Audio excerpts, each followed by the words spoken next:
नमस्कार दोस्तों, मैं सूरज। आप देख रहे हैं medics YouTube channel. Welcome back to a new video. आज हम लोग देखने वाले हैं यूएसजी के बारे में। यूएसजी का रिपोर्ट कैसे देखा जाता है, यानी कि प्रेगनेंसी में जो ऑब्स्टेट्रिक यूएस अल्ट्रासाउंड में जो अल्ट्रासोनोग्राफी में जो रिपोर्ट नोट किया जाता है उसे कैसे देखा जाता है, कैसे आइडेंटिफाई किया जाता है, कितने दिन में कौन सा अल्ट्रासाउंड किया जाता है, कितने वीक्स में किया जाता है, क्या क्या उनके अंदर देखा जाता है, ये सब हम लोग देखने वाले हैं। आप लोग घर पर ही अब जो है अल्ट्रासाउंड रिपोर्ट जो भी प्रेग्नेंट महिला जो है करके आता है, उसका जो रिपोर्ट है आप लोग घर पर ही थोड़ा-थोड़ा देख सकते हैं। तो सबसे पहले हम लोग देखते हैं यूएसजी फॉर फेटल वेलबींग। यहाँ पे लिखा हुआ है यूएसजी फॉर फेटल वेलबींग। यहाँ पे लिखा हुआ है single life intrauterine pregnancy noted, यानी सिंगल लाइफ जो है इंट्रायूटेराइन यानी यूटेरस के अंदर जो है प्रेगनेंसी है उसको नोट किया गया है। तो सबसे पहले देखते हैं जीएएलएमपी यानी गेस्टेशनल एज, यानी जो बच्चा है, जो प्रेग्नेंट महिला के अंदर जो बच्चा है वो कितने दिन तक बड़ा हो चुका है। ऑलरेडी 37 वीक्स 01 डेज बड़ा हो चुका है, प्लस माइनस 3 वीक्स लिखा जाता है ऐसे मेडिकल टर्म्स में। एलएमपी यानी लास्ट मेंस्ट्रुअल पीरियड के अनुसार ये इतना बड़ा हो चुका है। तो यहाँ पर जो लिखा हुआ है presentation, fetal movement, amniotic fluid volume, placenta, FHR, ये सभी जो है अल्ट्रासाउंड जो है प्रेगनेंसी में जब अल्ट्रासाउंड रिपोर्ट कराता है उस पर जो है यही कीवर्ड्स यूज किया जाता है, यही मेन वर्ड्स यूज किया जाता है। तो सबसे पहले एक एक करके समझते हैं क्या क्या मीनिंग होता है इसका। प्रेजेंटेशन तो जो होता है यहाँ पे लिखा हुआ है सेफालिक एट प्रेजेंट स्कैन लिखा हुआ है। फेटल मूवमेंट जो लिखा हुआ है प्रेजेंट लिखा हुआ है। एम्ब्रायोटिक फ्लूइड वॉल्यूम कितना है, एडिक्वेट है। प्लेसेंटा है जो है फांडो अंटेरियर नॉट लो लाइंग लिखा हुआ है। एफएचआर जो है 143 बीपीएम लिखा हुआ है। तो सबसे पहले हम लोग, अभी तो मैंने बता दिया आप लोगों को मालूम नहीं पड़ रहा होगा प्रेजेंटेशन सेफालिक यानी क्या है, फेटल मूवमेंट प्रेजेंट लिखा हुआ है, कुछ समझ में नहीं आ रहा होगा। तो एक एक करके सबसे पहले हम लोग डिटेल्स में ये देखने वाले हैं क्या क्या होता है इसके अंदर। तो सबसे पहले हम लोग देखते हैं प्रेजेंटेशन। प्रेजेंटेशन का मतलब होता है the part of the body that is closest to the birth canal. Presentation का मतलब प्रेजेंटेशन का मतलब होता है बच्चा जो है किस दिशा में है, बच्चा पेट के अंदर किस दिशा में होता है, बच्चा किस पोजीशन में है और कौन सा भाग पहले बाहर आएगा, कौन सा ब्लड जो है बर्थ कैनल के नियरेस्ट है, वो जो दर्शाता है उसको ही प्रेजेंटेशन बोलते हैं। तो सबसे पहले जो प्रेजेंटेशन होता है वो होता है सेफालिक होता है, दूसरा ब्रीच होता है, ऑब्लिक होता है और जो होता है ट्रांसवर्स होता है। ऐसा प्रेजेंटेशन रहता है। सेफालिक प्रेजेंटेशन का मतलब जो होता है वो जो है सिर, आप लोग देख रहा है बच्चे का, जो बेबी का फीटस का जो सिर है वो नीचे की तरफ है, नीचे की तरफ झुक रहा है, यानी जो सबसे बड़ा पार्ट है वो नीचे की तरफ है। यानी यहाँ पर अगर जो डिलीवरी होगा तब जो है बेबी का जो है सिर सबसे पहले निकलेगा, इसको सेफालिक बोला जाता है। यह इस पोजीशन में अगर बच्चा से अल्ट्रासाउंड रिपोर्ट में सेफालिक लिखा हुआ है प्रेजेंटेशन, यहाँ पर देख पा रहे हैं प्रेजेंटेशन क्या लिखा हुआ है, सेफालिक लिखा हुआ है। एट प्रेजेंट स्कैन इसलिए लिखा हुआ है कि वो जो प्रेजेंटेशन रहता है चेंज होता रहता है। इस प्रेजेंट स्कैन में जो लिखा हुआ है वो सेफालिक है, लेकिन और एक अगर अल्ट्रासाउंड किया जाए उसमें जो है सेफालिक नहीं भी रह सकता है, दूसरा ले सकता है, जैसे ब्रीच हो सकता है, ऑब्लिक हो सकता है, ऐसा भी हो सकता है। सेफालिक में जो है यहाँ पे आप लोग समझ में आ गया होगा, जो सिर का पार्ट है वो नीचे की तरफ होता है, यानी बार्ट कैनल के नियरेस्ट होता है। दिख पा रहे हैं closest to birth canal, near जो क्लोज होता है सबसे मतलब क्लोज होता है वो उसको बोलते हैं सेफालिक। और सेफालिक जो प्रेजेंटेशन है इसमें नॉर्मल डिलीवरी का चांस सबसे सबसे ज्यादा रहता है। दूसरा होता है ब्रीच। मैं जूम करके दिखा देता हूँ। ब्रीच, ये रहा ब्रीच। ब्रीच पोजीशन का मतलब जो होता है वो होता है सिर जो है ऊपर की तरफ रहता है। सिर जो होता है ऊपर की तरफ रहता है, ऐसे ऊपर की तरफ रहता है, और जो रेस्ट ऑफ द बॉडी है वो ऐसे रहता है। यानी जो बच्चे का सबसे बड़ा पार्ट होता है वो ऊपर की तरफ होता है, इसको बोलते हैं ब्रीच पोजीशन जिसको बोलते हैं इसे। उसके बाद जो होता है ऑब्लिक, ऑब्लिक जिसको बोलते हैं वो ऐसा टेढ़ा रहता है, ऐसा ऐसा एक तरफ टेढ़ा रहता है, जिसमें जो है नॉर्मल डिलीवरी का चांस बहुत ही कम होता है। उसके बाद जो होता है ट्रांसवर्स होता है। ट्रांसवर्स यानी ऐसे ऐसे ये इस पर भी ऐसा जो होता है ऐसे एक तरफा होता है, जिसमें जो है नॉर्मल डिलीवरी का चांसेस बहुत कम रहता है। एक तरफ सिर हो गया, एक तरफ रेस्ट ऑफ द बॉडी हो गया, इसीलिए जो होता है इसमें जो है सी सेक्शन जो जिसको बोलते हैं उसमें इन दोनों में चांसेस सबसे ज्यादा होता है। इसमें नॉर्मल डिलीवरी का चांस बिल्कुल भी नहीं होता। नॉर्मल डिलीवरी का चांस सबसे ज्यादा किस पे होता है? सेफालिक पोजीशन पे, प्रेजेंटेशन पे ही होता है। प्रेजेंटेशन आप लोगों को समझ में आ गया होगा, इसीलिए यहाँ पे जो लिखा हुआ है प्रेजेंटेशन जो है इस अल्ट्रासाउंड में सेफालिक एट प्रेजेंट स्कैन लिखा हुआ है। उसके बाद समझते हैं, उसके बाद जो था हमारा फेटल मूवमेंट। फेटल मूवमेंट यानी भ्रूण की हलचल, जो बेबी का है उसका हलचल है या नहीं। इसमें क्या देखा जाता है? In this determine that foetal is alive और नॉट। इसमें देखा जाता है कि बच्चा जीवित है या नहीं। तो इस इन दिस केस हम लोग इस केस में क्या देख पा रहे हैं? फेटल मूवमेंट प्रेजेंट, यानी बच्चा जो है जिंदा है, इसलिए इसके इसके लिए ही जो है फेटल मूवमेंट किया जाता है, प्रेजेंट और एब्सेंट होता है इसके लिए। उसके बाद जो होता है amniotic fluid volume. Amniotic fluid जो होता है इसमें इसमें क्या देखा जाता है? In this found that amniotic fluid is available in sufficient amount. यहाँ पर इससे देखा जाता है कि एमनायोटिक फ्लूइड जो होता है पर्याप्त पर्याप्त परिमाण में, ये मात्रा में है या नहीं। एमनायोटिक फ्लूइड यानी जो है एक तरफा के इस बेबी के लिए कुशन की तरह काम करता है। ये देख पा रहे हैं एमनायोटिक फ्लूइड, ये देख पा रहे हैं एमनायोटिक फ्लूइड लिखा हुआ है, ये जो है पानी की तरह रहता है, इसको एमनायोटिक फ्लूइड बोलते हैं, जिसके अंदर बच्चा जो है आराम से रह सकता है। कहीं अगर से बाहर से अगर प्रेशर भी आ जाए तब भी जो है बच्चा अंदर से सेफ रहता है, अंदर की तरफ तैरते रहता है। इसको जो बोलता है एमनायोटिक फ्लूइड बोलते हैं। ये सफिशिएंट अमाउंट में है या नहीं, इसको देखने के लिए ही एमनायोटिक फ्लूइड देखा जाता है। यहाँ पर जो देखा था एमनायोटिक फ्लूइड वॉल्यूम क्या है?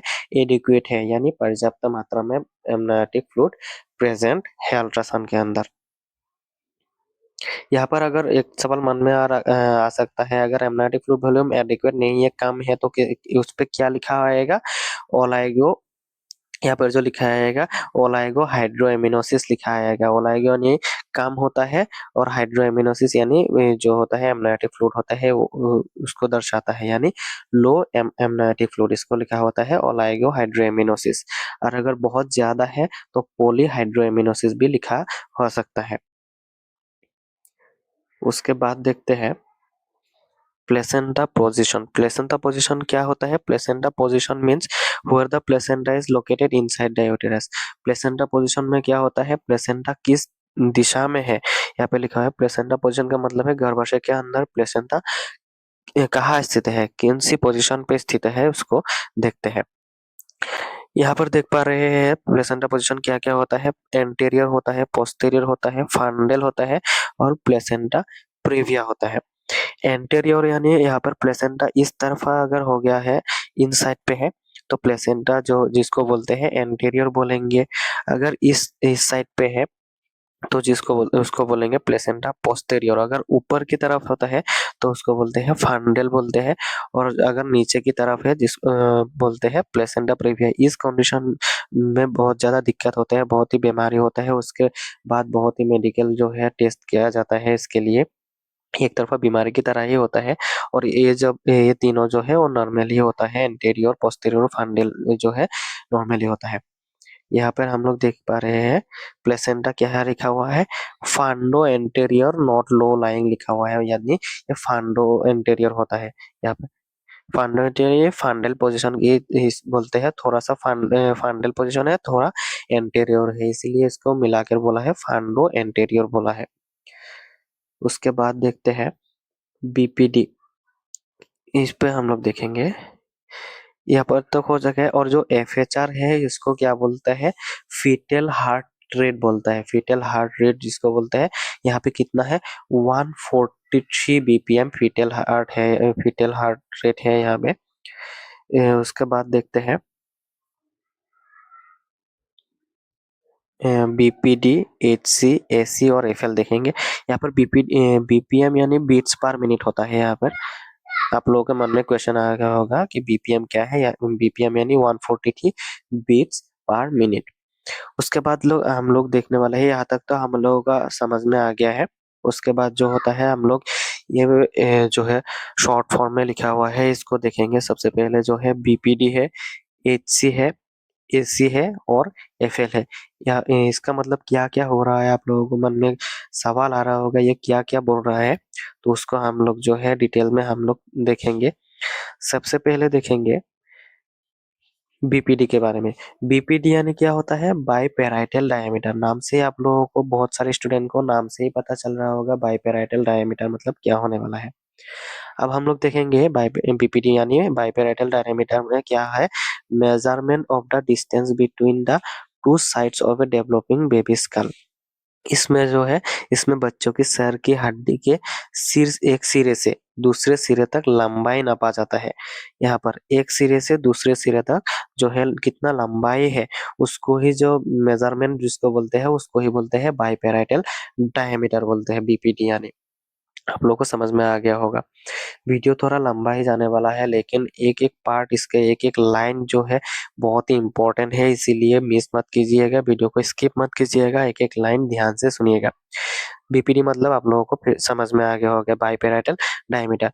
इस कंडीशन में बीपीडी क्या है, आप लोग देख पा रहे हैं, बीपीडी है क्या है, 89 mm है। इस कंडीशन में जो है बच्चे का, बेबी का जो बीपीडी है यानी बाइपेराइटल डायमीटर जो है 89 मिलीमीटर है। उसके बाद देखेंगे एचसी। एचसी यानी हेड सर्कमफेरेंस। देख पा रहे हैं, एक सेकेंड। एचसी, हेड सर्कमफेरेंस जिसको बोलते हैं, एचसी यानी हेड सर्कमफेरेंस। आप लोगों को इसका फुल फॉर्म भी आना चाहिए, क्या क्या फुल फॉर्म होता है, बीपीडी यानी क्या है, एचसी क्या है, एसी क्या है, ये सब लोग आप लोगों को जो है आना चाहिए। एचसी का मतलब यहाँ पे क्या हुआ है, in this measurement of a foetus head size.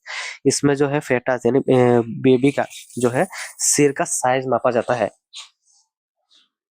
सिर का जो साइज जो है इसमें मापा जाता है। देख पा रहे हैं यहाँ पर जो सिर का जो साइज है, इसको मापा जाता है, इसको ही बोलते हैं हेड सर्कमफेरेंस। इसमें बड़ा आ गया हो, इसे हेड सर्कमफेरेंस अगर ज्यादा बड़ा आ गया हो तब भी दिक्कत हो सकता है, अगर छोटा आ गया हो तब भी दिक्कत हो सकता है। उसके बाद जो वर्ड था वो था एसी। एसी यानी एब्डोमिनल सर्कमफेरेंस, जिसको जो था यानी in this measurement of the widest part of a foetus abdomen across the liver. यहाँ पर जो है बच्चे का जो है, बच्चे का जो है यहाँ पर पेट का जो है यहाँ पर यहाँ से नापा जाता है। इसमें बेबी का पेट के सबसे बड़े हिस्से को नापा जाता है, लिवर के पास से जो है यहाँ पे नापा जाता है। दिखता है कि एसाइटिस तो नहीं है पेट के अंदर, बेबी का, बेबी ठीक ही है या नहीं पेट के अंदर, उसके लिए जो है ये करना बहुत ही ज्यादा इम्पोर्टेंट होता है। पेट ज्यादा बड़ा फूला हुआ तो नहीं है, इसके लिए जो है एब्डोमिनल सर्कमफेरेंस दिखा जाता है। उसके बाद जो है एफएल। एफएल यानी फेमोर लेंथ, जिसको बोलते हैं फेमर लेंथ, यानी हमारे शरीर में जो है सबसे बड़ा जो बोन होता है, सबसे लंबा बोन होता है, उसको ही बोलते हैं फेमोर यानी थाई बोन जिसको बोलते हैं। यहाँ पर क्या लिखा गया है, फेमोर लेंथ यानी measurement of the length of the foetus thigh bone, यानी जो थाई बोन के है उसको लेंथ कितना है उसको मेजरमेंट देखने के लिए जो होता है फेमोर लेंथ किया जाता है। इसमें बेबी के फेमोर बोन की लंबाई नापी जाती है। यहाँ पर देख पा रहे हैं, यहाँ पर इमेज पे, यहाँ पर फेमोर लेंथ जो है कितना क्लियरली जो विजिबल हो रहा है। एफएल लिखा हुआ भी है यहाँ पे, यहाँ पर कितना अच्छी तरीके से जो है विजिबल हो रहा है बेबी का एफएल, एफएल यानी फेमोर लेंथ अल्ट्रासाउंड पे। आई होप आप लोगों को इतना तक तो समझ में आ गया होगा, बीपीडी क्या है, एसी क्या है, एचसी क्या है, एफएल क्या है।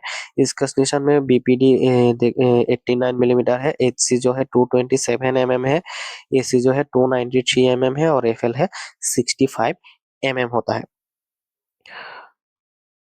उसके बाद यहाँ पर हम लोग और देखने वाले हैं ईएफडब्ल्यू, जो है ईएफडब्ल्यू बाय यूएसजी। ईएफडब्ल्यू मतलब एस्टिमेटेड जो है फेटल वेट, जो है फेटस का वेट जो है अल्ट्रासाउंड के दौरान जो है, अल्ट्रासाउंड ने जो जिसका वो वेट बोला है वो कितना आ गया है, 2361 से लेके 345 ग्राम्स आ गया है, प्लस माइनस, यानी 2 kg 361 ग्राम जो है आ गया है। प्लस माइनस इसीलिए लिखा हुआ है कि जो 361 है वो ऊपर नीचे भी हो सकता है, एग्जैक्टली तो अल्ट्रासाउंड नहीं बताता है, इसीलिए जो है प्लस माइनस सीन लिखा हुआ है। ईडीडी बाय यूएसजी लो है estimated date of delivery. EDD मतलब estimated date of delivery by USG. USG के अनुसार क्या है 28, यहाँ पर कुछ एक डेट लिखा होता है, ईडीडी मतलब वही होता है। उसके बाद जो लिखा हुआ होता है सर्विक्स इज नॉर्मल, यहाँ पर सर्विक्स इज नॉर्मल लिखा हुआ है। इंटरनल ओएस इज क्लोज लिखा हुआ है। इंटरनल ओएस अगर क्लोज ओपन हो गया तब भी जो है दिक्कत आ सकता है। No loop of cord around the neck at the time of examination. No loop of cord यानी जो एम्बिलिकल कोड होता है, यहाँ पर जो दिख पा रहे हैं जो एम्बिलिकल कोड है, ये एम्बिलिकल कोड है। यहाँ पर जो है लूप नहीं बना हुआ है, यानी अराउंड द नेक जो है गले के जो जब एक जो अम्बिलिकल कोड होता है वो बेबी के जो है गले के साइड में जो है कभी कभी फंस जाता है, तब जो है दिक्कत आ सकता है। इसीलिए यहाँ पे लिखा हुआ है no loop of cord around the neck. Neck के अराउंड जो है कोई भी एम्बिलिकल कोड का लूप फंसा हुआ नहीं है। इम्प्रेशन यानी कोई भी जो अल्ट्रासाउंड होता है उसका मेन पार्ट ही होता है इम्प्रेशन। इम्प्रेशन में क्या आता है, जो यहाँ पर हम लोग सब लोग एक एक जो देखा है उसको मिलाकर एक ही साथ में जो है इस इम्प्रेशन में लिखा जाता है। यहाँ पर क्या लिखा है सिंगल लाइफ, यानी सिंगल लाइफ जो है एक ही बेबी है यहाँ पे, लाइफ यानी जिंदा है। इंट्रायूटेरन प्रेगनेंसी यानी यूटेरस यानी पेट के अंदर जो प्रेगनेंसी है उसको दिखाया है। ऑफ एवरेज जी ऑफ यानी एवरेज गेस्टेशनल एज कितना है 36 weeks 1 days plus minus 3 weeks जो है यहाँ पर लिख दिया गया है। जो ये वाला था यहाँ पर जो है लिख दिया गया है। उसके बाद जो हम लोग देखने वाले हैं, यहाँ तक आप लोगों को रिपोर्ट देखना आराम से समझ में आ गया होगा। यहाँ पर उसके बाद देखते हैं टाइप्स यूएजी। यूएजी पर कौन कौन से टाइप्स होते हैं, यानी किस महीने में कौन सी अल्ट्रासोनोग्राफी किया जाता है उसके बारे में हम लोग देखेंगे। तो सबसे पहले जो होता है वो अर्ली प्रेगनेंसी स्कैन होता है। अर्ली प्रेगनेंसी स्कैन का मतलब क्या होता है, it is mainly done between 5 weeks to 10 weeks. जो अर्ली स्कैन होता है वो कब किया जाता है 5 से लेके 10 हफ्ते के बीच में जो है इसको अर्ली प्रेगनेंसी को किया जाता है। In this major foetal location and heart day. यहाँ पर क्या क्या देखा जाता है, मेनली क्या क्या देखा जाता है, फेटल लोकेशन यानी बेबी का लोकेशन देखा जाता है, और हार्ट बीट प्रेजेंट है या नहीं देखा जाता है। जिससे कि इस केस पे लिखा हुआ था 146 बीपीएम हार्ट बीट लिखा हुआ था, 146 बीट्स पर मिनट। यहाँ ऐसे ही यहाँ पर भी अर्ली प्रेगनेंसी में देखा जाता है, इससे ज्यादा कुछ भी नहीं देखा जाता, यानी HCAC ये सब जो होता है अर्ली प्रेगनेंसी में देखा नहीं जाता है। यहाँ पर देख पा रहे हैं 5 वीक्स में कैसा होता है बेबी, 7 वीक्स में कैसा हो दिखता है, 8 वीक्स में, 9 वीक्स में कैसा दिखता है आप लोग देख पा रहे हैं। उसके बाद जो है एंटी एंटी स्कैन जिसको बोलते हैं, एंटी स्कैन एंसुलेस जिसको ट्रांसलुएंसी जिसको बोलते हैं। यहाँ पे क्या क्या देखा जाता है, in this can measure level of fluid behind the neck of baby. यहाँ पर क्या देखा जा सकता है, बेबी के जो है जो बेबी है उसके गर्दन के नीचे कितना पानी जमा हो गया है, पानी का मेजरमेंट लेवल कितना है, उस सब देखने के लिए जो है देखा जाता है। इस पर आप लोग देख लेते हैं, इस इमेज से आप लोग को क्लियर हो जाएगा। ये जो इमेज है, ये दोनों जो इमेज है ये नॉर्मल दर्शाता है, यानी देख पा रहे हैं यहाँ पर जो है सफिशिएंट जितना जो फ्लूइड रहना चाहिए उतना ही है, ज्यादा फ्लूइड नहीं है। ये वाला देख पा रहे हैं, ये वाला एबनॉर्मल लिखा हुआ है, क्योंकि आप देख पा रहे हैं यहाँ पर जो है गर्दन के नीचे जो है बेबी का फ्लूइड जो है ज्यादा हो गया है। ऐसा होने से जो है डाउन सिंड्रोम हो सकता है, कोई और सा भी जो है दिक्कत हो सकता है, गर्दन जो है टेढ़ी हो सकती है बच्चे का, इसीलिए जो है एंटी स्कैन किया जाता है। It is done between 12 to 13 week. इसको कितने दिन तक किया जाता है, 12 से लेके 13 सप्ताह के बीच में जो है इसको किया जाता है। उसके बाद देखते हैं उसके बाद देखते हैं इन this found down syndrome and any chromosomal abnormality. यहाँ पर क्या क्या भी चेक किया जाता है, डाउन सिंड्रोम, अगर बेबी को डाउन सिंड्रोम है तब भी देखा जाता है, और कोई भी क्रोमोसोमल एबनॉर्मेलिटी है तब भी जो है एंटी स्कैन में देखा जा सकता है। उसके बाद देखते हैं टारगेट स्कैन। टारगेट स्कैन कब कब कराया जाता है, ये भी बहुत इंपॉर्टेंट है। It is done 18 to 20 weeks, 18 से लेके 12 सप्ताह के बीच में जो है टारगेट स्कैन किया जाता है। It is use to diagnose any structural abnormality in fetus. इसको क्यों किया जाता है टारगेट स्कैन जो है किस वजह से किया जाता है, डायग्नोज करने के लिए किया जाता है स्ट्रक्चरल एब्नॉर्मेलिटी इन फेटस, यानी कोई बेबी का जो है स्ट्रक्चर में कोई एब्नॉर्मेलिटी तो नहीं आ गया है, हाथ में पैर में हो गया हो, जो स्पाइनल कॉर्ड हो गया हो, वर्टिब्रल कॉलम हो गया हो, उसमें अगर एब्नॉर्मेलिटी अगर है या नहीं उसमें देखने के लिए जो है टारगेट स्कैन किया जाता है। तो सबसे लास्ट में हम लोग देखते हैं ड्रग्स यूज इन प्रेगनेंसी। आप लोगों को सभी लोगों को पता ही है जो प्रेगनेंसी में जो होता है मेडिसिन जो है लेना ही पड़ता है, कौन कौन से मेडिसिन लिया जाता है उसके बारे में उसका लिस्ट मैंने बनाया हुआ है, आप लोग देख सकते हैं। तो सबसे पहले जो है फोलिक एसिड देना ही देना है, आयरन देते हैं, कैल्शियम देते हैं, ये तीन तो कॉमन ही है, आप लोगों को सभी लोगों को पता है। और अगर एंटी हाइपरटेंसिव ड्रग कब कब दिया जाता है, अगर जो है मदर को जो है हाइपरटेंसिव सिंड्रोम आ गया हो, बीपी बढ़ा हुआ हो, तब जो है एंटी हाइपरटेंसिव ड्रग्स भी दिया जाता है, डियूरेटिक्स दिया जाता है, टोकोलाइटिक एजेंट भी दिया जाता है। तो आज के लिए वीडियो में इतना ही था, आप लोगों को समझ में आ गया होगा, वीडियो तक लास्ट को देखा होगा। अगर बीच में कहीं भी जगह पे आप लोगों को स्किप किया है फिर से जाकर देखिएगा, अगर समझ में नहीं आ गया होगा तब भी जाकर फिर से देखिएगा, वीडियो को पॉज करके अच्छी तरीके से नोट्स भी बना लीजिएगा। तो मिलते हैं अगली नेक्स्ट वीडियो में, चैनल को सब्सक्राइब भी कर देना। Thank you.